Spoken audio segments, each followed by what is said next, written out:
எல்லாரும் இருந்தும் யாரும் இல்லாத அனாதையாட்ட தான் நாங்கள் இருக்கோம். ஏதோ மாமா பாட்டி புண்ணியம் நாங்கள் படித்து வளர்ந்ததெல்லாம்.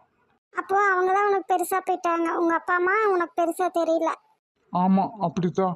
அப்பா அம்மா அவங்கவுங்க கடமையை செஞ்சுருக்கணும், அன்பை கொட்டி கொடுத்துருக்கணும். என்ன செஞ்சீங்க நீங்கள் 2 பேரும்? உங்க அப்பா அம்மாவை எல்லாத்தையும் மத்தியிலையும் வச்சு கேவலப்படுத்தியாச்சுல, ஆசை தீர்ந்துதா?